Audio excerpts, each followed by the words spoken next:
वाहिगुरु जी का खालसा, वाहिगुरु जी की फतेह। मेरे साथ प्रदेश के उपाध्यक्ष और महान गुरमत प्रचारक सरदार मेहताब सिंह भिंडर जी, मेरे साथ जिला सचिव all India Sikh Punjabi welfare council के परमजीत सिंह पीजे जी, और मेरे साथ सभी सम्मानित यहाँ पर गण जितने भी सदस्य हैं। आज का मुख्य उद्देश्य सिक्खी बचाओ धर्म बचाओ समागम गुरमत समागम कराया, और जिसका मकसद ये था कि धन धन साहिब श्री गुरु तेग बहादुर साहब जी की शहीदी को समर्पित 350 साल पूरा विश्व मना रहा है, और उसको समर्पित आज यहाँ पर कार्यक्रम हुआ। साहिब श्री गुरु तेग बहादुर साहब जी ने अपने बलिदान कर दिया, अपनी शहादत दी देश के प्रति और धर्म परिवर्तन को रोकने के प्रति। मानवता की भलाई के लिए उन्होंने अपना सर्वस्व बलिदान किया।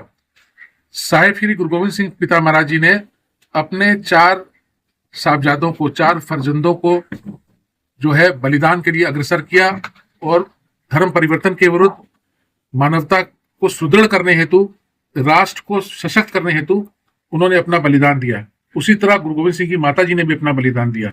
गुरु गोविंद सिंह पिता महाराज जी ने अपने पिता को देश के लिए समर्पित कर दिया, इस राष्ट्र के लिए समर्पित कर दिया। अपनी माँ को भी उन्होंने बलिदान, उनका भी बलिदान के लिए अग्रसर किया, और साहबजादों को भी बलिदान के लिए अग्रसर किया। सिख इतिहास तलवार की नोक और खून से शाही से लिखा हुआ इतिहास है, बलिदानी इतिहास है। आज विडंबना है कि सिख कौम में आज कन्वर्जन हो रहा है प्रलोभनों के कारण, और देश के प्रति जो साजिश कर रहे हैं, जो नेपाल के निकटवर्ती बॉर्डर है उस पर साजिश हो रही है, उसको प्रलोभित करके अंधविश्वास में डालकर यहाँ पर धर्म परिवर्तन कराया जा रहा है। पीछे भी संस्था द्वारा, जिसमें कि बहुत बड़ी भूमिका गुरुद्वारे के प्रधान गुरदयाल सिंह जी ने, जरनैल सिंह जी ने, छिंदर जी ने, सतनाम जी ने, और जिला अध्यक्ष हमारे परमजीत सिंह जी ने निभाई थी, जहां पर बहुत बड़ी संख्या में घर वापसी हुई। आज उसी कड़ी के अंदर यहाँ पर 15 लोगों ने आज घर वापसी की है, और जिसमें कि 2 हिंदू परिवारों के मुखियों ने भी घर वापसी यहाँ पर की है। और हम देखेंगे कि जो आज अपने घरों में वापस आ गए, क्योंकि वो हमारे बच्चे हैं, हमारे भाई बहन है, हमारे माता है, हमारे पिता है।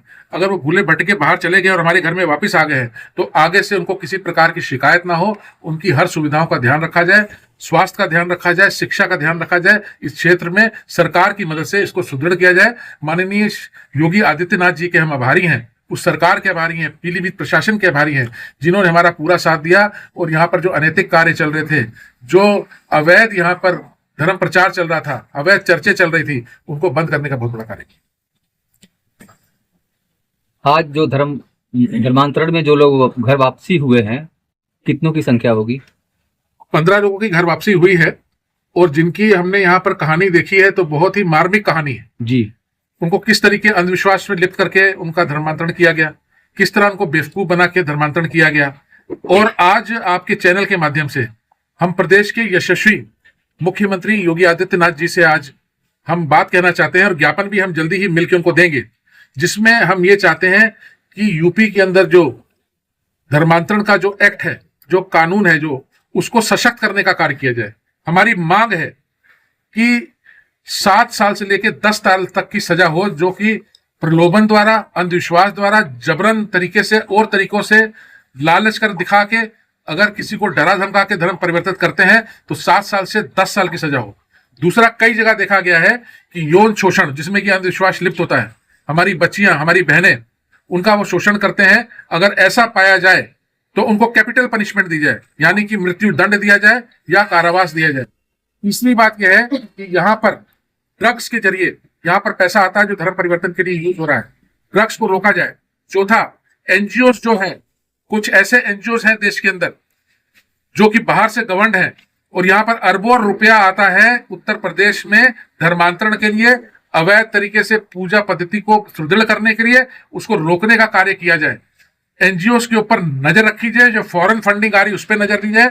कई ऐसे बिंदु हैं जो हमारे ज्ञापन के अंदर हैं, जिसको हम मुख्यमंत्री को सौंपें। सर, ये जो चर्च अवैध रूप से बनी हुई है उनका क्या? देखिए, हमारे में कहा है, अव्वल अल्लाह नूर पाया, कुदरत के सब बंदे एक नूर ते सब जग दिया, कौन भले को बंदे। पर अगर कोई भी चीज असंवैधानिक ढंग से है, चाहे वो कहीं कोई भी हो, अगर कोई ग्राम पंचायत की जमीन के ऊपर अवैध निर्माण करता है और बिना किसी रजिस्ट्रेशन के इस कार्य को करता है, बिना सोसाइटी के रजिस्ट्रेशन के कार्य करता है, बिना ट्रस्ट डीड के कार्य करता है, तो असंवैधानिक है।